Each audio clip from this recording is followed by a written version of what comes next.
Good evening, आप देख रहे हैं पब्लिक ओपिनियन। मैं हूं Salma Kausar. Practice and procedure act का फैसला आ गया। 10-5 के तनासुब से आने वाले फैसले में प्रैक्टिस एंड प्रोसीजर बिल को कानूनी करार दे दिया गया। पार्लियामेंट की कानून साजी दुरुस्त है। मुल्की सियासत पर इसके गहरे असरात मुरतब होंगे।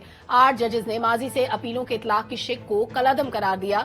नवाज शरीफ और जहांगीर तरीन की नाअहली से मुतालिक माजी के फैसलों पर आज का फैसला कैसे असरअंदाज होगा, इस पर आज बात करेंगे। और कई बड़ी कंट्रोवर्सीज का खात्मा भी हुआ जिनका ताल्लुक भी माजी के केसेस से था। अब ये फैसला मुल्क के हालात और सियासत में क्या तब्दीलियां लाने वाला है, तफसील से डिस्कस करेंगे। और उधर इसराइली बर्बरियत तबाही की दास्तान बन गई है। इसराइल ने फलस्तीन पर फास्फोरस बम इस्तेमाल करना शुरू कर दिए। गजा पर रात भर फजाई हमले जारी रहे। फजाई हमले में 140 बच्चों समेत 1000 से ज्यादा फलस्तीनी शहीद हो गए। 4250 जख्मी हैं। डॉक्टर्स विदाउट बॉर्डर्स के मुताबिक अस्पतालों में गुंजाइश खत्म हो चुकी है। 150 के करीब इसराइली इस वक्त हमास के पास हैं और हमास ने जंग के खात्मे तक कैदियों के तबादले पर मुज़ाकरात से साफ इनकार कर दिया है। अमेरिका की जानिब से इसराइल को जंगी सामान की तरसील जारी है, मगर अमरीकियों में बयानिए की जंग भी शदीद हो चुकी है। सलामती काउंसिल में भी अमरीका को सिर्फ अमरीका ने वोट दिया। तारीख में ऐसी सुबकी कभी न हुई होगी। सऊदी अरब ने साफ कह दिया है कि फलस्तीनी अवाम के साथ खड़े हैं। रूसी सदर ने भी फलस्तीनी रियासत का कयाम जरूरी करार दिया है। मौजूदा हालात पर कई सवाल उठते हैं जिनके जवाब जानने की कोशिश करेंगे। और आखिर में बात होगी मुल्की सियासत की, नवाज शरीफ की वापसी की प्रोग्राम की। उन्होंने हीथ्रो एयरपोर्ट से सऊदी अरब के लिए उड़ान भर ली है, जहां उम्रा अदायगी करेंगे। फिर दुबई से कारकुनों और सहाफियों के साथ 21 अक्टूबर को खुसूसी तैयारे में पाकिस्तान लैंड करेंगे। नवाज शरीफ ने आने से पहले अपने भाई को टास्क दिया कि उनकी वापसी से पहले पार्टी के अंदरूनी इख्तलाफात को खत्म करवाएं। शहबाज शरीफ और मौलाना फजलुर रहमान की मुलाकात भी हुई है। उधर पीपल्स पार्टी ने मौलाना को आड़े हाथों लिया। एक सवाल उठाया, कहा कि मौलाना फजलुर रहमान किसकी फरमाइश पर इंतखाबात से भाग रहे हैं। इन तमाम सवालों के जवाब ढूंढेंगे, लेकिन एहतशाम साहब सबसे पहले आज का फैसला, इसके कई सियासी पहलू भी हैं, दीगर इसके पहलुओं पर भी बात होगी। लेकिन पहले कहा जा रहा था कि एक डिवीजन मौजूद है सुप्रीम कोर्ट के अंदर। आपको क्या लगता है आज के इस फैसले के बाद ये डिवीजन मजीद बढ़ेगी या उसका खात्मा हो गया है? देखिए, इस हवाले से आपने देखा होगा कि जब ये प्रोसीडिंग खत्म हुई थी तो चीफ जस्टिस साहब ने कहा था कि अगर तो अक्सरियत से फैसला होता है तो फिर तो हम टाइम लेंगे, अगर ये फैसला कंसेंसस के साथ होता है तो फौरी तौर पे आ जाएंगे और बता देंगे क्या है। तो ये वाज़ेह तौर पे सामने आ गया कि डिवीजन आज भी डिफरेंस ऑफ ओपिनियन कायम है। और वो 5 जज जो बड़े मशहूर हैं, जस्टिस मुनीब, इजाजुल हसन, आयशा मलिक, उसके बाद मुज़ाहिर नकवी और शाहिद वहीद, इन्होंने बड़ा भरपूर तरीके से खिलाफ किया। और डॉक्टर साहब जिस अंदाज से आज मैं देख रहा था इन्होंने बातें की, अनवर रजा, तो ये कह रहे थे कि जी ये अदलिया की आज़ादी पे बहुत बड़ा हमला है। 184(3) की आपने तशरीह तो कर दी। आर्टिकल ए जो बनता है उसकी अमलदारी भी अब आपकी नज़र में होगी। लेकिन मेरा ख्याल है 2 चीज़ें बड़ी अहम है। एक तो सारा सियासी तनाज़ुर में देखें तो एक तो बात यह नवाज शरीफ की जो हम बात कर रहे थे कि जी क्या वो 5वीं दफ़ा बनेंगे, उनकी नाअहली चौथी दफ़ा सॉरी ये नाअहली जो है भी आप बना जी जी साढ़ा बस चल रहे थे कर, ठीक है। ये है कि जी किस तरीके से उनको कहा गया था कि जी 5 साल की नाअहली है सुप्रीम कोर्ट ने, और ख़ास तौर पे फैसल वाडा के केस में तो वाज़ेह तौर पे बता दिया था कि इससे ज़्यादा नाअहली नहीं हो सकती। हाई कोर्ट में असर मिल्ला साहब ने भी इस तरह की बातें की थी जिसको लेके सुप्रीम कोर्ट में मामला गया था। अब देखिए अगला मामला ये है कि जी जिसको आज अभी डॉक्टर साहब भी बात कर रहे थे और अब थोड़ी देर पहले हमने देखा कि अपने एतजाज़ एहसन साहब तो कहते हैं कि जी इसका फ़ायदा नवाज शरीफ को, जहांगीर तरीन को नहीं होगा, इसलिए कि उनकी नाअहली तायात है। जबकि हम ये भी देख रहे हैं 2017 का इलेक्शन एक्ट में तरमीम के बाद वो तो इख्तियार ख़त्म हो गया, वो तो 5 साल की नाअहली है। लिहाजा ज़्यादातर लोगों का ख्याल है कि जी वो हिस्सा ले सकते हैं। और मेरा अपना ख्याल है कि नवाज शरीफ साहब आ रहे हैं तो पूरी पेशबंदी करके आ रहे हैं, तो ये मामलात भी उन्हें बता दिए गए हैं। उनकी आईनी टीम भी वहाँ बैठी थी, कानूनी टीम भी बैठी हुई थी, लेड बाय अपने आजम नज़ीर तारड़। वो आपने देखा चंद दिन पहले सारा ब्रीफ करके आए थे उनको। अब रह गया सवाल इसका आगे। आपका ख्याल है या ख्वाहिश? देखिए जी मेरा ख्याल है इन्हें कोर्ट से रजू करना पड़ेगा नवाज शरीफ साहब को। असल यही बात है जो बहस कानूनी ये हो रही है कि जी क्या अब इस पे किसी को अदालत के पास जाने का हक है कि नहीं है, रिव्यू का हक है कि नहीं है, आप इसमें क्या करेंगे जाके। मेरा ख्याल है ये एक पेंडोरा बॉक्स खुलेगा। मुझे नहीं लगता जो मुखालफीन है वो तो कहेंगे जी नवाज शरीफ साहब जो है ना वो उनकी नाअहली जो है ना वो हमेशा की तरह। एहतशाम साहब ये जो सारा जो मामला था, ये कहा तो जा रहा था कि अदालत का जो तरीक़ाकार है, जो काम करने का तरीका है, उन चीजों पे असरअंदाज होगा। लेकिन ये ज्यादा इसके पॉलिटिकल पहलू निकल आए, माजी के केसेस, पॉलिटिशियंस बड़े बड़े जो लोग नाअहल हुए थे देखिए वो निकल आए। मेरा ख्याल है उस पर तो बड़ी बहस होगी। अभी जो एतजाज़ साहब बहुत आइन और कानून का माहिर है, अनवर रज़ा, जाहिर है उनकी बात को हम इतनी आसानी के साथ रिजेक्ट नहीं कर सकते। दूसरी बात जो है ना जो हम बार बार बात कर रहे हैं कि जो हमारा ख्याल था कि इस फैसले के बाद डॉक्टर साहब अपने जुल्फ़िकार साहब ये थी बहस के जी अब स्मूथ सेलिंग होगी।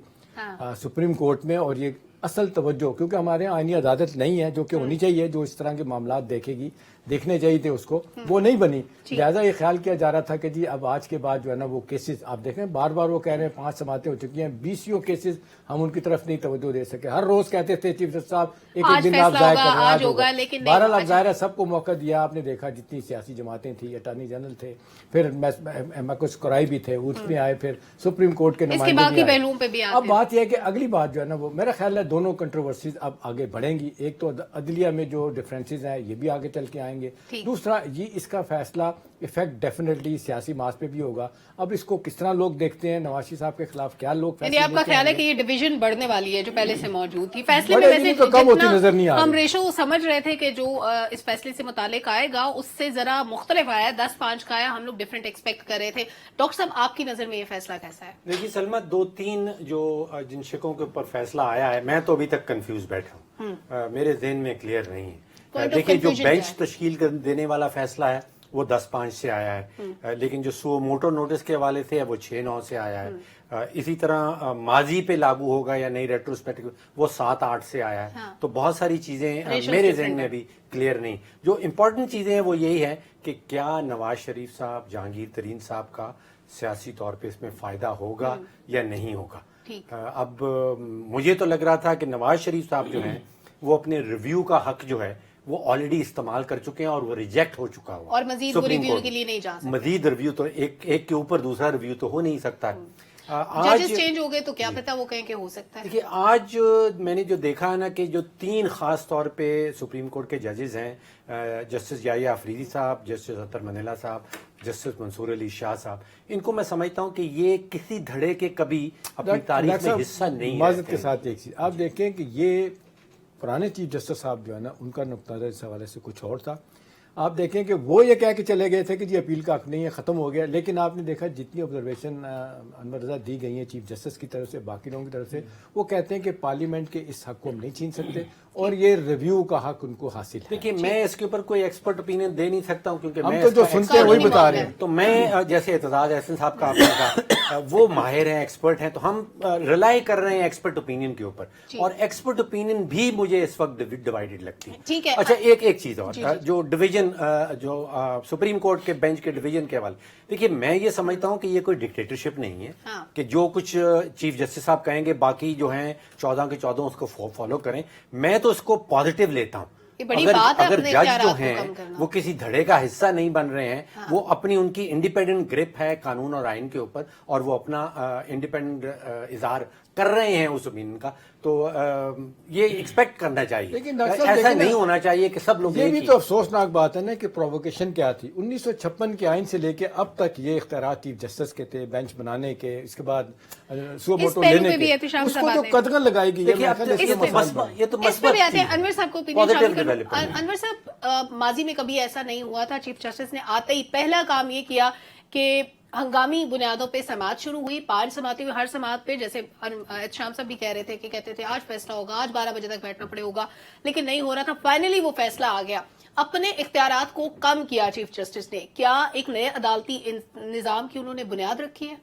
देखिए आपको अगर याद हो माजी की जो पार्लियामेंट थी और जो अदलिया थी, हाँ। 2 इदारों का कराव था प्रैक्टिस एंड प्रोसीजर बिल के हवाले से, और जैसे ही वो पार्लियामेंट खत्म हुई तो जाने वाले जो चीफ जस्टिस है उन्होंने उस पर फैसला भी दिया, आपको याद होगा। इससे ये तासुर तकवीत पकड़ता गया कि 2 इदारों के दरमियान टकराव और जो अदलिया में हम तकसीम की बात करते हैं वो वाज़े नजर आए। खैर दूसरी बात देखिए कि ये चीफ जस्टिस ने अपने इख्तियारात को दूसरों तक भी लेके गए हैं, ये उनके इख्तियारात कम नहीं हुए। देखिए हालात बदलने के साथ साथ आपके कवानीन में तब्दीली वक्त की ज़रूरत होती है। चीफ जस्टिस और उनके साथ जो सीनियर जजेस हैं, अगर वो ये डिसाइड करें कि हमें कौन से केस पे सो मोटो लेना है और कौन से नहीं लेना, तो मेरा ख्याल है कि ज़्यादा बेहतर होगा। इससे आपके इदारे को तकवीत मिलेगी, मजीद मजबूती मिलेगी, आपके इंस्टीट्यूशन को। बीइंग ए चीफ जस्टिस आज हैं कल नहीं होंगे, लेकिन इदारा मजबूत होगा। दूसरी बात बड़ी इंपॉर्टेंट ये है कि जो लेजिस्लेटर्स हैं, पार्लियामेंट जो है वो कानून साजी करती है, ये उनका काम है। उनको तौकील बख्शी गई है और उन्हें बताया गया है कि पार्लियामेंट सुप्रीम इदारा है। जो इसका मतलब ये नहीं कि सुप्रीम कोर्ट जो है वो एक अपना सुप्रीम इदारा नहीं है। पार्लियामेंट का काम है कानून साजी करना और कानून की तशरीह करना जो है वह अदलिया का काम है। लिहाजा इस फैसले को अगर आप देखें, ये इख्तिलाफ राय जो है ये बड़ी ضروری تھی. دیکھیں نا, ہر جج جو اس وقت بینچ میں موجود تھے انہوں نے اپنی اپنی اوپینین دیا, اکثریت سے فیصلہ آ گیا کہ ہم پارلیمنٹ کے اس ایکٹ کو ایکسیپٹ کرتے ہیں, اور یہ بڑی اچھی بات ہے. اس سے دیکھیے کہ آپ کے ملک میں اداروں کے درمیان جو ایک تصادم کی کیفیت تھی وہ ختم ہوئی. سپرمیسی آف پارلیمنٹ کی بات جو ہم کیا کرتے تھے, پارلیمنٹ جو پالیٹیشنز کیا کرتے تھے, اس کو تقویت ملی. اور تیسری بڑی امپورٹنٹ بات, یہ تمام آج اٹارنی جنرل نے بھی کہا کہ 70,000 کیسز جو ہیں وہ سپریم کورٹ میں پینڈنگ ہیں, لہٰذا 20 لاکھ باقی ان کو بھی دیکھنا ہے. جی لاسٹ ٹائم 56,000 کہا گیا نہیں, تھا, 70,000 اور بھی تو cases file ہوتے ہیں نا, 70,000 کی بات کی, اٹارنی جنرل جی. کی میں بات کر رہا ہوں. تو لہٰذا یہ جو فیصلہ ہے, ان فیصلے کو آپ کو ذرا غور سے پڑھنے اور سمجھنے کی ضرورت ہے کہ بہت اچھا فیصلہ ہے, اور اس سے آپ کے ادارے جو ہیں وہ مزید مضبوط ہوں گے, اور جو اختلاف رائے ہے یہ بھی آپ کے ادارے کو مضبوط کرنے کا لیکن مطلب ہے. مخالفین تو یہ بھی کہتے ہیں نا کہ پارلیمنٹ آدھی پارلیمنٹ تھی, جس انداز سے ایک بڑی پارٹی کو آؤٹ کیا گیا, ایک اپنی مرضی کا وہ پھر ایک سیاسی اینگل نکل جاتا ہے. اس پہ آتے ہیں ذوالفقار صاحب. جی جی دیکھیں نا شام صاحب, اس کا سیاسی, اخلاقی اور قانونی پہلو ہے نا, ہم اس کے قانونی پہلو کا بھی ڈسکس کر رہے ہیں. ٹھیک ہے, اس کے مختلف اینگلز پہ بات کرتے ہیں. لیکن ذوالفقار صاحب, جیسے انور صاحب کہہ رہے ہیں کہ پارلیمنٹ اور عدالت کے درمیان ایک کھینچا تانی کی کیفیت رہی ماضی میں, لیکن پہلے ہم اس پہ کئی بار سوال اٹھا چکے ہیں. کہا جاتا تھا پارلیمنٹ سپریم ہے, پھر کہا جاتا تھا کہ عدالت ہر قانون کی تشریح کرے گی اور عدلیہ کا فیصلہ سپریم ہوگا, جو عدالت کہہ دے گی وہی ہوگا. ابھی بھی یہی لگ رہا تھا بظاہر کہ یہ اختیارات کی جنگ ہے. پارلیمنٹ سمجھتی ہے کہ وہ سپریم ہے, آدھی ادھوری پارلیمنٹ تھی, جیسی بھی تھی وہ سمجھتے تھے, انہوں نے فیصلہ کر لیا, قانون بن گیا. ادھر عدالت سمجھتی تھی کہ جو تشریح ادھر سے ہوگی وہ ہوگی. ابھی بھی ججز کا اختلافی نوٹ اس میں شامل ہے, ہر شق کے ساتھ تناسب مختلف ہے, لیکن اختلاف تو برقرار ہے. تو اس فیصلے کو ہم کیا سمجھیں؟ دیکھیں, چیف جسٹس صاحب نے یہ بھی ریمارک دی ہے کہ فل کوڈ بنانا شاید ان کی غلطی تھی, اور اس کے پیچھے میرے خیال میں یہی بات ہے کہ ایک تو عدلیہ کی تقسیم سامنے آئی, کچھ ایسے ریمارکس ماضی میں پروسیڈنگ کے اندر پچھلے دنوں میں کچھ ایسی چیزیں ایسی آتی رہیں کہ جس کی وجہ سے کوئی اچھا نہیں سمجھا گیا, کوئی نیگیٹو ریمارکس وکیلوں کی طرف سے, لوگوں کی طرف سے, ججز کے کچھ ریمارکس لوگوں کو پسند نہیں آئی. دیکھیں, اس فیصلے کے 3 حصے ہیں. اس کو جو میں سمجھا ہوں, پہلی چیز تو یہ ہے کہ جو لوگ سپریم کورٹ میں جنہوں نے رجوع کیا, جو اپلیکیشنز لے کے گئے, ان کا خیال تھا کہ عدلیہ کے معاملات میں مداخلت ہوئی ہے, عدلیہ کے اوپر بہت بڑا حملہ ہوا ہے. اس کا فیصلہ 10-5 سے آ گیا. 10 ججوں نے کہا کہ ایسا نہیں ہے. اب عدلیہ کے اوپر اگر حملہ ہوا ہے تو وہ 10 ججوں نے کیا ہے, نہیں ہوا تو اس کا جواب وہ ججز دیں گے اور چیف جسٹس صاحب دیں گے. تاریخ اس کو ثابت کر دے گی. دوسرا, اس کا حصہ یہ ہے کہ ماضی کے فیصلوں پہ اس کا اطلاق ہوگا یا نہیں ہوگا. یہ فیصلہ آ گیا 8 سال سے, اور یہ بڑا ٹیکنیکل یہ ایک ٹرم ہے کہ اس پہ اس کا مطلب ہے کہ ماضی میں جتنے لوگ تھے, آج لوگ کہہ رہے تھے جی نواشی صاحب وہاں پہ موو کر گئے ہیں, یہ فیصلہ آ گیا, جوڑ رہے تھے ان سے. تو اس کا مطلب ہے کہ ان کے جو ماضی کے فیصلے ہیں, 2 چیزیں اس پہ, کہ ایک تو پولیٹیکل لوگ جو ہیں اس میں جنگی ترین صاحب ہیں, نواشی صاحب ہیں, لیگل ایکسپرٹ کہہ رہے ہیں کہ ان کو اس کا کوئی فائدہ نہیں ہونے والا. اور دوسری چیز یہ ہے کہ ماضی کے اندر جو چیف جسٹس صاحب فیصلے کر گئے ہیں, ایک طرح سے ان کو بھی انہوں نے کور کیا کہ وہ پنڈورا باکس نہ کھولا جائے, ماضی کو چھوڑ دیں آگے. تیسرا اس کا حصہ یہ تھا کہ 184(3) کہ اپیل کا حق ہونا چاہیے یا نہیں ہونا چاہیے, اس کو 9(6) سے اوکے کر دیا گیا, اس کو کہا کہ ہونا چاہیے. تو میرا خیال ہے کہ 3 حصوں میں یہ چیز سامنے آئی ہے, اور چیف جسٹس صاحب نے اپنے اختیارات سرنڈر کرتے ہوئے اپنا بھرپور اختیار استعمال کیا, یعنی سرنڈر کرنے کے معاملے میں بھی انہوں نے پورا اختیار استعمال کیا, لہذا اختیار بہرحال انہی کے پاس ہے. ایک چیز سلمہ بڑی امپورٹنٹ ہے کہ 1973 میں جن لوگوں نے یہ آئین بنایا تھا اور آج جن لوگوں نے ترمیم کی ہے, بس یہ دونوں چیزوں پہ غور کر لیں. اس وقت کون تھے جو آئین کو سمجھنے والے اور متفقہ آئین دینے والے, اور آج راجہ ریاض صاحب کی قیادت میں وہ اپوزیشن لیڈر تھے, اور آج اسمبلی کے کتنے لوگ تھے اور جن لوگوں نے ترمیم کی ہے, دونوں میں موازنہ کر لیں, آپ کو سمجھ آ جائے گی کہ اس وقت سے لے کے آج کے وقت تک پارلیمنٹ کہاں سے کہاں پہنچ گئی, کورٹ کہاں سے کہاں پہنچ گئی. بہرحال یہ اختیار لیکن ترمیم کے بارے میں بھی کہا جاتا ہے کہ وقت بدل رہے ہیں, حالات, پولیٹکس, معیشت, ہر چیز بدلتی ہے, تو قوانین میں بھی ترمیم کہیں نہ کہیں پہ ضرورت پڑ جاتی ہے, لازم ہو جاتی ہے. سلمہ, مجھے پریزیڈنٹ آصف علی زرداری صاحب یاد آ گئے, انہوں نے بھی آپ کو یاد ہوگا اپنے اختیارات جو ہے وہ سرنڈر کیے. 58(2)B. دیکھیں سلمہ, اس پہ جو میرا خیال ہے اہم بات ہے نا, تھوڑا سا وداؤٹ بی ایموشنل ہو کے دیکھیں. پاکستان کی تاریخ کی انور رضا 1973 سے بڑی پارلیمنٹ میں نے نہیں دیکھی. اتنے بڑے اسٹالبرٹس, کیا اس میں قانون دان, سیاست دان, ریپوٹیشن, مطلب نام لینا شروع کریں, ولی خان, بزنجو اور جناب حفیظ پیرزادہ, رفیع رضا, کون سے لوگ تھے, ایک سے ایک بڑا دماغ تھا. بھٹو صاحب خود دیکھ لیں. مگر انہوں نے پارلیمنٹ میں بیٹھے ہوئے یہ اگر اختیار دیا 1956 کا اختیار جو جاری تھا سوا موٹے کا کہ یہ فیصلہ چیف جسٹس کے پاس رہے گا, بینچ بنانے کا فیصلہ رہے گا. اب اصل بات ہے کہ جی پرووکیشن کیا تھی, یہ اتنی زیادہ پارلیمنٹ جو ہماری آدھی پارلیمنٹ تھی, انہیں کیا ایشو تھا کہ اس معاملے میں آئے؟ وہ ایشو یہی تھا کہ انہوں نے دو تین چیزوں کو انہوں نے دیکھا کہ جی ہر بات اپنی مرضی کی کر رہے ہیں, چاہے نیب کے لاء میں تبدیل کرنی ہے, چاہے انہوں نے جناب عدالتی نظام میں کرنی ہے, چاہے جو معاملات ہیں ریلیٹڈ ٹو اپنا کیا کہتے ہیں الیکشن کمیشن, انہوں نے سب کچھ کرنا ہے.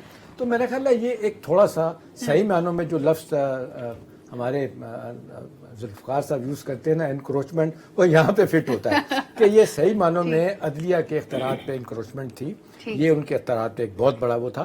دوسری بات ہے جو مجھے لگتا ہے کہ جو آج چیف جسٹس صاحب نے بھی ڈاکٹر صاحب بات مانی ہے کہ فل کوڈ بنانے کا کوئی اچھا فیصلہ نہیں تھا. ابھی دیکھیں ہر چھوٹی بات پہ نہیں کہیں گے جی فل کوڈ بنائیں, فل کوڈ بنائیں. اگر آپ نہیں بنائیں گے تو آپ پہ پھر کیا ہوگا, اونر صاحب پہ یہ آ جائے گا کہ جی کہیں نہ کہیں گڑبڑ ہے, فل کوڈ اس لیے نہیں بناتے, ہو سکتا ہے چند جج جس کے حق میں ہیں, اس ایشو کے چند اس کے خلاف ہیں.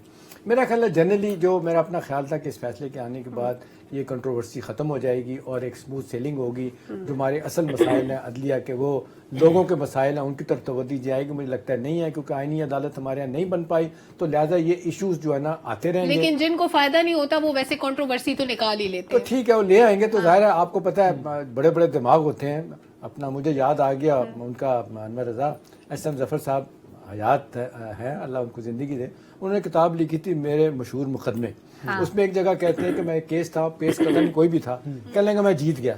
پھر کہتے ہیں وہی ضیاء الحق کے زمانے میں کیس آیا تو میں اس کے مخالف وکیل تھا, کہہ لیں گے وہ بھی میں کیس جیت گیا. تو اب دیکھیں نا, یہ تو آپ دیکھنے وکیل پہ ہے کہ جب چاہیں کہ آف فارن اگینسٹ کوئی فیصلہ کروا لیں. تو میرا خیال ہے یہ کنٹروورسی جاری رہے گی. لیکن جو میرے لیے تھوڑی سی پریشانی کی بات ہے کہ 15 بینچ ججز میں 5 ججز اختلافات کریں گے, اور جس طریقے سے کل آپ نے دیکھا ایک قسم کا انہوں نے ڈانٹ ہی دیا تھا اپنے جسٹس منیر کو, چیف جسٹس صاحب نے, وہ کوئی اچھا ٹیسٹ نہیں تھا. انہوں نے گلا بھی کیا کہ میں اس بینچ کا حصہ ہوں, آپ مجھے سوال کرنے سے کیوں نہیں. اچھا, یعنی ابھی اگر چیف جسٹس کو یہ ادراک ہو رہا ہے ڈاکٹر صاحب کہ فل کوڈ بنانا ایک غلطی تھی, آپ کے خیال میں فل کوڈ نہ بنتا تو یہ فیصلہ تسلیم کر لیا جاتا, لوگ مان لیتے اس فیصلے کو؟ دیکھیے پہلی بات تو بھی احتشام صاحب نے انکروچمنٹ کا لفظ استعمال کیا. دیکھیے میں اس فیصلے کے حوالے سے میں اس کو پروگریسو کہنا چاہتا ہوں کہ یہ مثبت ڈائریکشن میں جا رہا ہے. جو سپریم کورٹ کے اپنے قوانین ہیں اس کے اندر بھی ایک بیلنس نظر آنا شروع ہو جائے گا. اچھا, اس کا ایک معاشی اینگل, اس کا ہم نے ابھی شاید اس کے اوپر ڈسکشن نہیں کی. اٹارنی جنرل صاحب نے ایک معاشی ایلیمنٹ اٹھایا اور وہ بڑا پاورفل تھا میرے نزدیک, کہ وہ بتا رہے ہیں سپریم کورٹ کے ججز کو کہ بھائی آپ ہر شعبے کے ماہرین نہیں ہیں. انہوں نے 2 واقعات ہم نے لکھے. انہوں نے کہا کہ ریکوڈیک کا معاملہ آپ کے چودھری افتخار صاحب تھے اس وقت, انہوں نے بند کر دیا, اور اس کے نتیجے میں $8 ارب کی پینلٹی فائن ہوا ہمیں. یعنی کہ آپ اس چیز میں ایکسپرٹیز نہیں رکھتے, آپ نے ایکسپرٹس کو اپنی عدالت میں نہیں بلایا. امریکہ برطانیہ میں ہمیشہ جج حضرات خاص طور پہ اکنامکس کے اوپر وہ اکنامک ایکسپرٹ کو بلا لیتے ہیں. انہوں نے ظلم کیا تھا 2006 میں اسٹیل مل کی نجکاری ہو رہی تھی, $335 ملین مل رہے تھے, انہیں نہیں کرنے دی. یہ دونوں معاملات انہوں نے اٹھائے, اور آج اس کے نتیجے میں 8 بلین میں نے آپ کو بتایا کہ وہ ریکوڈیک کا تھا, اور 206 ارب روپے کے قرضہ جات, آج پبلک قرضہ جات آپ کے اور میرے سر پہ ہیں اسٹیل مل کی وجہ سے کہ اس وقت پرائیویٹائز نہیں ہو سکی. تو ایک تو آئی تھنک جج حضرات کے لیے اس میں ایک سبق بھی ہے, ایک پیغام بھی ہے کہ ایمکس کیوری کا جو کانسیپٹ ہے وہ اگر آپ کو یاد ہو تو ثاقب نثار صاحب جب پی آئی اے کا کر رہے تھے تو انہوں نے مجھے ایز ایمکس کیوری رکھا تھا. اچھا, تو پی آئی اے کی ساری جو فائنینشیل آڈٹ وغیرہ تھا وہ میں نے سپریم کورٹ کے لیے اس وقت کیا تھا, لیکن یہ عموماً نہیں کیا جاتا ہماری عدالتوں میں. امریکہ میں بہت بڑی بالکل ٹھیک ہے, ہماری عدالتوں کو اس پریکٹس کو اڈاپٹ کرنے کی ضرورت ہے. انور صاحب, پولیٹیکل بینیفیشریز جو ہے ان کی بات ہو رہی ہے, کسی کو فائدہ ہوگا نہیں ہوگا, آپ کے خیال میں فیصل باوڈا, جہانگیر ترین, نواز شریف, ان تینوں کے کیسز میں ڈفرینسز کیا ہے, کس کو فائدہ ہو سکتا ہے آپ کی نظر میں اور کس کو نہیں ہوگا؟ دیکھیے کہ منظوری کے بعد مجھے یہ لگتا ہے کہ جو آپ نے 5 سال کی نااہلی کی مدت مقرر کی ہے اس پر لوگ جائیں گے اب اپیل میں. कि ताहयात नाअहली नहीं हो सकती, और जो अपील कर चुके हैं वो नहीं रहेंगे। जो जाना पड़ेगा। और जो अपील कर चुके हैं, ये बात अब इस पे देखें, एक लीगल ओपिनियन लेने की जरूरत है कि जो अपील कर चुके हैं, नजरसानी की अपील जिनकी मुस्तरद होगी, अब उनको क्या रेमेडी मिलेगी, ये डिबेटेबल बात है। अच्छा, वो और उस अपील पर नहीं थी, रिव्यू था, वो रिव्यू था, रिव्यू था, लेकिन रिव्यू कर चुके और वो रिजेक्ट हो चुका। रिजेक्ट हो चुका। तो इसका मतलब है फिर शायद उनके लिए कोई ना कोई गुंजाइश मौजूद हो अब इसकी मंजूरी के बाद। नहीं, फिर पार्लियामेंट को इस सारी प्रैक्टिस का फायदा क्या हुआ अगर वो असल इस नुक्ते पे काम ही नहीं कर सके कि ये रिव्यू दोबारा नहीं हो सकता? क्या फायदा उनको? देखिए, इस पे कई जजेस ने ये अपना आर्गुमेंट से कि अपील का हक है, उस पर आपको जिस तरह आपने खुद कहा कि 9/6 से ये भी आया, अपील डेफिनेटली होगी। देखिए, उसकी वजह क्या है, जो नवाज शरीफ साहब हैं वो बिल्कुल सारी चीज़ों पर अपना काम करने के बाद फिर वतन वापसी का उन्होंने फैसला किया, और डेफिनेटली ये उन्हीं के लिए सारी ग्राउंड भी तैयार की जा रही है। उन्हीं से मुराद पॉलिटिकल ग्राउंड की बात करूँ, ये जो फैसला है, इस फैसले के देखिए ना दूरदराज नताइज जो है वो आपको नजर आएंगे। एक तो ये कि बैलेंस ऑफ पावर तो होना चाहिए ना, वो पार्लियामेंट के अंदर भी होना चाहिए और वो अदलिया के अंदर भी होना चाहिए, वो तमाम इदारों के अंदर बैलेंस ऑफ पावर होना चाहिए। और उसके लिए ज़रूरी क्या है कि आपको फिर पावर को तकसीम करने की ज़रूरत है। ये जो अब 3 रुकनी जो कमेटी बनेगी वो फैसला करेगी कि हमें कौन से केस पर आज लेना है या नहीं लेना है। कंट्रोवर्सी पता कहाँ शुरू होगी? ये 62F वाला जो है, जिसमें सादक और अमीन की बात की जा सादक और रही अमीन। है। अब देखें, अब ये डॉक्टर साहब 2000 ये आपका 18वीं तरमीम जब हुई थी तो मुझे याद है पीपल्स पार्टी ने कहा था इसको खत्म करें, नून ने नहीं खत्म किया था, PMLN उन्होंने कहा लोगों की तरफ से बड़ा रिएक्शन है। अगर ये आप उसको खत्म कर देते तो शायद ये मसला नहीं होता। अब क्योंकि 62F मौजूद है, सादक अमीन एज वी स्पीक, ये ज़िया उल हक साहब लेके आए थे, उनके लेके आए थे, उन्होंने इंसल्ट किया, लेकिन इंसल्ट किया इस पे जाना भी तो पड़ेगा ना। अब आपको लोग अदालतों में जाएंगे ना, देखिए ना, अगर आपने आम इंतखाबात में जाना है, इलेक्शन में हिस्सा लेना है, तो फिर आप सादिक और अमीन पर अगर नहीं पूरा उतरते, सादिक और अमीन को वैसे बहुत सारे लोग नहीं पूरा सादिक और उतरते, अमीन मेरा पे तो शायद कोई भी नहीं नहीं पूरा उतरता। नहीं, लेकिन अगर आपने पॉलिटिकल में जाना है तो लॉ तो मौजूद है ना, बिल्कुल ठीक है। जुल्फिकार साहब, उसके हक में आपको जाना पड़ेगा। ठीक है जुल्फिकार साहब, इस वक्त पॉलिटिकल बेनिफिशरीज आपकी नजर में कौन है इस फैसले के बाद? और अगर किसी को फायदा नहीं होने वाला, बड़े पॉलिटिकल लीडर्स में वैसे तो नाअहली बहुत सारे लोग, दानियाल अजीज साहब का मामला हुआ, तलाल चौधरी का, बहुत सारे लोग हैं, एक तवील फहरिस्त है, लेकिन आपके ख्याल में अगर बड़े चंद लीडर्स को फायदा नहीं होता, जहांगीर तरीन साहब एक पार्टी का हिस्सा है इस वक्त, इसके अलावा नवाज शरीफ साहब वापस आ रहे हैं अपनी पॉलिटिक्स को रिवाइव करने के लिए, तो फिर इस सारी प्रैक्टिस का पार्लियामेंट में, आधी अधूरी पार्लियामेंट जिसको हम कह रहे हैं, उस पार्लियामेंट में ये सारी एक्सरसाइज की क्यों? और ये जो 5 दिन तक पूरा दिन अब आपने लाइव मनाजिर देखे, ये लड़ाई हो रही है, बात चल रही है, इख्तलाफ हो रहा है, इस सब का क्या फायदा? देखिए, जो लोग ये एप्लीकेशंस लेके कोर्ट में गए थे, उनके दलाइल के अंदर भी बहुत वजन था। मिसाल के तौर पे वो जो बात कर रहे थे कि पार्लियामेंट के किन हालात के अंदर ये लेजिस्लेशन हो सकती है और लेजिस्लेशन की असल रूह होती क्या है, और इस पे प्रॉपर जो डिस्कशन होनी चाहिए थी वो प्रॉपर तरीके से नहीं हो सकी। पार्लियामेंट नामुकम्मल थी, 2/3 अक्सरियत के साथ इसको अप्रूव होना चाहिए था। ये सारी चीजें अपनी जगह मौजूद हैं, लेकिन इसके बावजूद ये तरमीम हुई, इसके बावजूद आज सुप्रीम कोर्ट ने उसको एक्सेप्ट किया। बात बड़ी वैलिड है आपकी कि ये इतना सारा कुछ करने के बावजूद अगर रिलीफ नहीं है तो ये इतनी बड़ी एक्सरसाइज करके, मैं एक जुमला ऐड कर दूं जुल्फिकार साहब, हम बात करें इस दौरान इस शिक के बारे में भी फैसला आ गया कि नवाज शरीफ और जहांगीर तरीन की नाअहली ताहयात होगी, यानी अब उनके पास गुंजाइश नहीं है, अब उनका क्या बनेगा? नहीं, इस पे देखें, जब फैसला आ गया 8/7 से फैसला आ गया कि माजी के किसी केस को नहीं छेड़ा जाएगा, तो उससे आप समझ जाएं कि फैसला तो वाज़ेह है। अब इस पे मेरा ख्याल है मजीद डिस्कशन के उनके माजी के केसेस हैं, आने वाले जो केसेस हैं उनमें अपील का राइट दे दिया गया, माजी के केसेस को ठप कर दिया गया, और उसमें यह था कि ये पंडोरा बक्स एक बहुत बड़ा खुल जाएगा। और एक खबर मैं और आपको देता जाऊं कि जिन जजेस ने इख्तिलाफ किया है उनका, वो भी कहते थे ऑफ द रिकॉर्ड कि अगर 184(3) को आप ना छेड़े, बाकी चीजें आप कर लें, तो हम सारे मुतफिका तौर पे इसके साथ आने को तैयार हैं। लेकिन माजरत के साथ एक चीज जुल्फिकार और बताइएगा, देखिए ये जो अब इलेक्शन एक्ट 2017 में जो तरमीम हुई थी उसमें तो बड़ा वाज़ेह तौर पे उन्होंने बता दिया था कि 5 साल की नाअहली है, उसको एज वी स्पीक कोई चैलेंज नहीं किया गया। तो फिर तायात नाअहली कैसे रहेगी इनकी? देखें, ये तो कोई लीगल एक्सपर्ट, इस पे बहुत सारे लोग बात करेंगे और बहुत सारे हमारे दोस्त जो लंदन गए थे और मियां साहब को ब्रीफ करके आए थे, और बहुत सारे लोगों पे ये इल्जाम भी है कि वो बड़ा खासा बड़ा कोई पैकेज डील हुई थी कि हम सारे केसेस करवा देंगे, नहीं हुए। लेकिन वो वकला जो इतनी बड़ी हैवी टीम है, उनको जाहिर है उन्होंने भी तो कोई काम करना है ना। शाम से सारे काम मैं और आप कर देंगे, तो उन्होंने भी तो तुझे याद देनी है ना सुबह।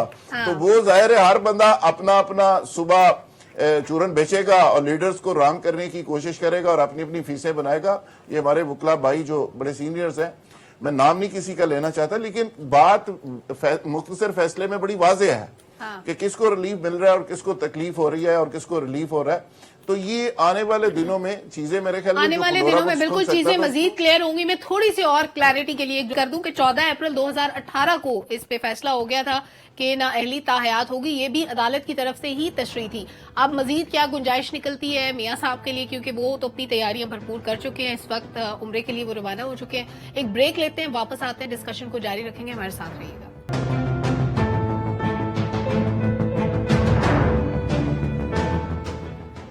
वेलकम बैक नाजरीन। हम सियासी सूरत हाल पर मजीद भी बात करेंगे, लेकिन उससे पहले बहुत अहम मामला फलस्तीन का, जहां पे मासूम बच्चों, खवातीन समेत हलाकतों की तादाद 1000 से तजावज कर चुकी है। 4000 से ज्यादा जख्मी इस वक्त अस्पतालों में। अस्पतालों की तादाद भी कम है और इस वक्त अस्पतालों में गुंजाइश भी खत्म हो चुकी है। अनवर रजा साहब, ये सारी वायलेशंस हो रही हैं। इसराइल की जो डिफेंस शील्ड का हाल था वो दुनिया ने देखा, ये सुबह की भी हो गई, लेकिन इंसानी हुकूक के इदारे किधर है? फास्फोरस बम गिराए जा रहे हैं इस वक्त फलस्तीनियों में। देखिए, इसराइल ने बेतहाशा ताकत के बावजूद जो मज़ाहमत थी उसको शिकस्त नहीं दे सके, एक बात। और दूसरी बात, ये जो महज़ब ममालिक और इंसानी हकूक़ के अलमबरदार ममालिक की आप बात कर रही हैं, वो भी बेनकाब हो गए, उनकी मुनाफ़कत भी सबके सामने आ गई। क्या मजलूम फ़लस्तीनियों को जो भूखे, जिनको मेडिसिन नहीं मिल रही, आप ये जंगी जराइम नहीं है? आप जंगी जराइम को प्रमोट कर रहे हैं। इन ममालिक को देखिए ना, चाहिए तो ये था कि आप इसराइल को बताते कि आप गासिब हैं, और क्या गासिब जो आपकी ज़मीन पर, आपके घर पर कब्जा कर रहा है, उसके खिलाफ आप मुज़ाहमत कर रहे हैं, इसको आज़ादी की जंग कहा जाता है, उसके खिलाफ आप इस तरह के फास्फोरस बम गिरा रहे हैं। ये जंगी जुर्म है, जराइम है। इन पर अमेरिका समेत बाकी जो यूरोपियन ममालिक हैं उनको अब सोचना पड़ेगा। अब वो महज़ब और जो माशरे की बात किया करते थे और इंसानी हकूक़ की बात किया करते थे, आज उनकी मुनाफ़कत सबके सामने है। एक बात। दूसरी बात यह है कि देखिए, हमास आज़ादी की जंग लड़ रहा है, और जो मजलूम फ़लस्तीनी हैं आप उनको कैसे रोक सकते हैं? मजलूम फ़लस्तीनी, इस तरह हम कश्मीरियों की भी बात करते हैं।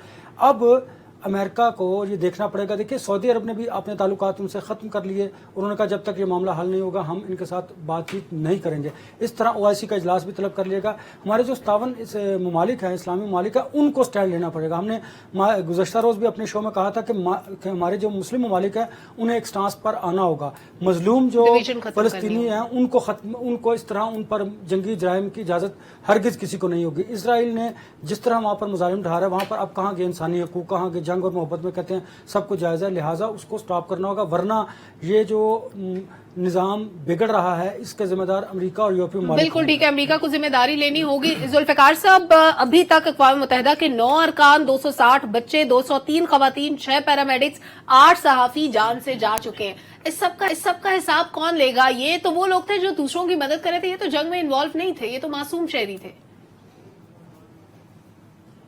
देखिए, जो ह्यूमन राइट्स की बात कर रहे हैं ये हम जैसे मुल्कों के लिए होते हैं, ताकतवर के लिए क्यों कोई ह्यूमन राइट्स नहीं होता है। वो कहते हैं ना, जुर्म ज़ईफ़ी की सजा मर्गे मफाजात। अमेरिका जहां जहां गया है उसने बदमाशी की है, उसने जुल्म किया है, ब्रूटली वहां पे बम्बिंग की है। आपको याद नहीं कि अफगानिस्तान के अंदर क्या किया था, कुवैत के अंदर क्या किया था, इराक के अंदर उन्होंने क्या किया। अभी भी तो वो एक खुल के तारीख है, सपोर्ट उस कर रहे हैं वक्त ना। सारे जो ह्यूमन राइट्स के लोग हैं वो सो जाते हैं। UNO अपनी बत्तियां बजा के वो सो जाता है। यूरोपीय यूनियन कहता है हमारा कोई मसला नहीं। आज यूरोपीय यूनियन की बिल्डिंग्स के ऊपर इसराइल के झंडे लहरा रहे हैं, ब्रांडिंग हो गई है, और वहां पे फ्रांस साथ खड़ा है, बरतानिया खड़ा है, अमेरिका खड़ा है, सारे बड़े ममालिक, इंडिया को बड़ी तकलीफ हो रही है, वो सारे के सारे उनके साथ खड़े हैं क्योंकि उनके मफादात मुश्तरका है। लेकिन इस चीज को आप दो और एंगल से भी अगर देखें, डॉक्टर साहब माशाल्लाह हमेशा रिसर्च करके बात करते हैं। एक चीज तो ये है कि जो मुझे लगता है कि जो इकोनॉमिक एक लड़ाई है बड़ी ताकतों में, वो मिडिल ईस्ट के अंदर लड़ी जा रही है। एक इकोनॉमिक कॉरिडोर था चाइना का, दूसरा इकोनॉमिक कॉरिडोर आपको याद है कि उससे 10 गुना बड़ा जो इंडिया ने दावा किया था वो यहां से शुरू होकर इसराइल तक जाना था, और इसराइल उसका एक इम्पोर्टेंट पार्टनर था। मुझे लगता है कि हमास ने ये कार्रवाई करके वो तो उनके तो ख्वाब चकनाचूर कर दिए हैं कि वो जो यहाँ से लेके वहाँ इसराइल तक जाना चाहते थे, अभी इंडिया को उसकी तकलीफ हो रही है। आप मोदी के बयान देखें, उनके वजीर खारजा के बयान देखें, उससे आपको अंदाजा हो जाएगा। दूसरी बात यह है कि इसका एक और भी प्लेटफॉर्म है, एक फ्रंट है जिस पे लड़ाई लड़ी जा रही है, वो है साइबर वार। साइबर वार के हवाले से ग्लोबल नेविगेशन सैटेलाइट सिस्टम जो है बुरी तरह से मुतासर हुआ है, और उनका जो building automation and control network system है वो बुरी तरह से मुतासर हुआ है, और इसराइल का दफा और हमला करने की सलाहियत बुरी तरह से मुतासर हुई है, और पूरी दुनिया के अंदर इसराइल के साथ वो हुआ जो उन्होंने कभी सोचा भी नहीं था। लेकिन ज़ाहिर जंग की सूरत हाल में मासूम शहरी भी सफर करते हैं। ठीक है, हमास के बारे में बताया जा रहा था एहतिशाम साहब के ना, वहाँ पे काफी बड़ी तादाद में 1500 के करीब लाशें मिलने की। मैं समझता हूँ कि हमास के साथ भी कुछ ताकतें मुझे नजर आ रही हैं, और ये बिल्कुल ताकतें हैं, लेकिन कोई भी फ्रंट पे नहीं आ रहा। जुल्फिकार साहब खुल के कोई भी सपोर्ट नहीं कर रहा। लेकिन सलामती काउंसिल में एहतिशाम साहब उस वक्त सुबकी की सूरत हाल नजर आई जब हमास के खिलाफ करारदाद थी और अमेरिका चाहता था इस पे वोटिंग हो, लेकिन अमेरिका के अपने अलावा कोई वोट हमास के खिलाफ नहीं था, और कुवैत की करारदाद हमास के हक में थी और उसके हक में सबने वोट दिया। एक तो हो गई ये बात। अब वॉर सिचुएशन में जाहिर है हर कोई सफर कर रहा होता है, ये खत्म तो होना है, इसका एक ना एक दिन खात्मा तो होना है। बताया जा रहा था कि 1500 के करीब हमास के लोगों की लाशें मिली है। अब खात्मे के लिए, जंग के या सालिसी के लिए आपको क्या लगता है कौन से ममालिक ऐसी पोजीशन में है जो दोनों से बातचीत करके मामला खत्म करा सकते हैं? देखिए सलमा, अब ये जो मुहासरा है ना गजा का, अब जिस हवाले से आप देख लें, दो जगह से इसका रास्ता है, एक इसराइल से, एक इजिप्ट से। इजिप्ट ने भी बंद किया हुआ रास्ता इनके लिए, वो भी मुश्किल पैदा करता है। देखिए, world's largest open air prison कहा जा रहा है इसको, 22 लाख लोग हैं। अब जो सीज एंड बसीज की सूरत हाल वहाँ पे पैदा हो चुकी है। अब देखिए, इस पे अच्छी बात जो है ना, चाहे मुनाफकत से की है, कैसे की है, यूनाइटेड नेशन ने तो ओपनली मुआसरे की खिलाफ वर्जी का ये गैर कानूनी है। यूरोपियन यूनियन ने भी कहा गैर कानूनी है। अब अगला सवाल है कि जी अब क्या होने जा रहा है। देखिए, एक तो मुझे लगता है कि ये कॉन्फ्लिक्ट लंबा होगा। इजरायली जो है ना, उनका इन्वेंसिबल होने का मिथ के हमें कोई नहीं तोड़ सकता, नुकसान पहुंचा सकता, इतनी ज्यादा जर्क लगी है उस पर जाके कि उनको समझ नहीं आती कि हुआ क्या है। उनका सारा सिस्टम तबाह हो गया, उनकी इंटेलिजेंस एजेंसीज जो है ना वो एक्सपोज हो गई, उनका सिक्योरिटी का निज़ाम सारा बेड़ा गर्क हो गया। अभी लेटेस्ट में आज पढ़ रहा था डॉक्टर साहब कि एक मिसाइल गिराने के लिए $40,000 लगते हैं, वो जो रॉकेट को गिराने के लिए इस्तेमाल करते हैं इजरायली। तो उनके लिए तो हालत आप देख लें, इकोनॉमी का क्या है। $17 बिलियन उन्होंने मार्केट में फेंक दिया उन्होंने कि जी हमें नहीं चाहिए, लोग खरीद लें हमारे पास डॉलर। अब देखिए सूरत हाल जिस तरफ जा रही है, मुझे रे ऑफ होप उम्मीद की किरण लग रही है जो MBS ने कहा है, मोहम्मद बिन सलमान। बड़ी इंपॉर्टेंट बात की पहली तो हमें लगता है फलस्तीनियों के साथ खड़े, पहली दफा लगता है कि ये मुस्लिम उम्मा जो है ना शायद उनके पीछे खड़ी हो जाएगी। अब तक तो ये मसला था कि लीडरशिप कहाँ है। देखिए, OIC का इजलास बुलाना, फॉरेन मिनिस्टर का वहाँ पे बातें करना, और फिर आप देखें आगे चल के इनके साथ खड़ा होना। जिस तरह बात हो रही है कि जी थोड़ी देर के लिए तो सारी चीज़ें रुक गई। देखिए सलमा, एक और समझने वाली बात है, वो ये है कि देखें ये जुदाइज़्म और ज़ायनिज़्म में बड़ा फ़र्क है। एक तो यहूदियत है, ज़ायनिस्ट जो है ना यहूदी भी हैं, वो कहते हैं क्रिश्चियन ज़ायनिस्ट भी हैं। अब तो डॉक्टर साहब ये भी आ गए कि अरब ज़ायनिस्ट भी हैं। अरब ज़ायनिस्ट किनको कहा जाता है? जिन्होंने तस्लीम किया है, जॉर्डन ने किया है, इजिप्ट ने किया है, टर्की ने किया, कुछ और बनने के लिए तैयार है।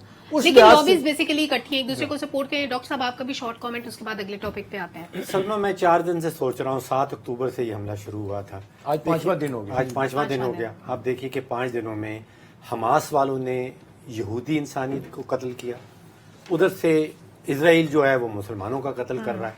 तो कत्ल तो इंसानियत का हो रहा है, दोनों तरफ इंसानियत का कत्ल हो रहा है। फिर मैं ये सोचने बैठा था कि हमास ने जो सारी कार्रवाई की, इसमें फलस्तीनियों को फायदा क्या हुआ? अभी तक तो मुझे कोई फायदा नजर नहीं आता। अगर कोई फायदा नजर आता है तो सिर्फ ईरान का नजर आता है कि ईरान जो चाहता था कि इस मशरक वस्ता के खित्ते के अंदर सुलह सफाई ना हो, ये ईरान चाहता था। भी यही चाह रहे थे। तो ये उसमें ये कामयाब हो गया। अच्छा, व्हाइट फॉस्फोरस को बॉम्ब्स का जो आपने जिक्र किया, उसकी अभी तक कोई मुसद्दिक का खबर नहीं। रशियन सोर्सेज को कोट कर रहे हैं, रशियन तो उनके मुखालिफ है ना। लेकिन एहतशाम तक तारीख मौजूद है ह्यूमन राइट्स वॉच वालों की, जो 2008-9 की रिपोर्ट है। उस वक्त जब इजराइल ने गाजा के ऊपर हमला किया था, उस वक्त उन्होंने व्हाइट फॉस्फोरस के बॉम्ब इस्तेमाल किए थे। अब ये होता क्या है, ये बॉम्ब हवा में फटते हैं, जैसे ही ऑक्सीजन के कांटेक्ट में आते हैं जमीन पे नहीं आते, और ऊपर से फिर आग की बारिश होती है। और ये कर ये रहे थे कि ये फॉस्फोरस बॉम्ब स्कूल्स के ऊपर, مارکیٹس کے اوپر یہ 2008 اور 2009 میں یہ ہیومن رائٹس واچ والوں نے ڈاکیومنٹ کیا. تو یہ آگ کی بارش پھیلتی ہے اور اس کا جو بارش نکلتی ہے وہ چپک جاتی ہے انسان کے ساتھ, کسی چیز کے اوپر گرے گی وہاں چپک جائے گی اور پھر بے تحاشا نقصان کرتی ہے. ٹھیک ہے, ہمیں یہ ہیومن رائٹ جو آپ کے ہیومینیٹیرین لاز ہیں ان کی خلاف ورزی ہے, یہ جنگ کے اصولوں کی خلاف ورزی ہے اور یہ اسرائیل پہلے کر چکا ہے. وہ تو مانتے ہی نہیں ہے, ساری دنیا کنڈم کرتی ہے ان کو, لیکن وہ آتے ہی نہیں. بالکل ٹھیک ہے. آئی وش کہ ہم پولیٹیکل ایشوز پہ بھی بات کرتے, لیکن کیونکہ وقت مختصر تھا. فلسطین دلوں کے بہت قریب ہے, ہمارے مسلمان بہن بھائی اس وقت مشکل میں ہیں, تو ان کا ساتھ دینا, ان کے لیے آواز اٹھانا یہ ہم سب کا فرض بھی ہے اور ہم مورلی ایٹ لیسٹ ان کے لیے سٹینڈ لے سکتے ہیں. سوشل میڈیا کا پلیٹ فارم ہم سب کے لیے موجود ہے اور بہت سے ملکوں میں فلسطینیوں کے حق میں مظاہرے بھی ہو رہے ہیں اور ابھی تک امریکہ کے اندر بھی ہم دیکھتے ہیں کہ اوپینین ڈیوائیڈڈ ہے, کوئی اسرائیل کا ساتھ دے رہا ہے اور کوئی فلسطین کا ساتھ, یعنی فلسطین کی سپورٹ امریکہ کے اندر بھی موجود ہے اور بہت سے ممالک ایسے ہیں جو سپورٹ تو کر رہے ہیں فلسطین کو, لیکن آن گراؤنڈ کوئی مدد ہمیں نظر نہیں آتی. امریکہ جنگی ساز و سامان کی ترسیل میں ابھی تک لگا ہوا ہے اور اس کا خمیازہ بھگتنا پڑا فلسطینی عوام کو. ہماری دعائیں ہمارے مسلمان بہن بھائیوں کے لیے, اللہ تعالیٰ ان کے لیے آسانیاں پیدا کرے. پبلک اوپینین کا وقت ختم ہوا, اجازت دیجیے, اللہ حافظ.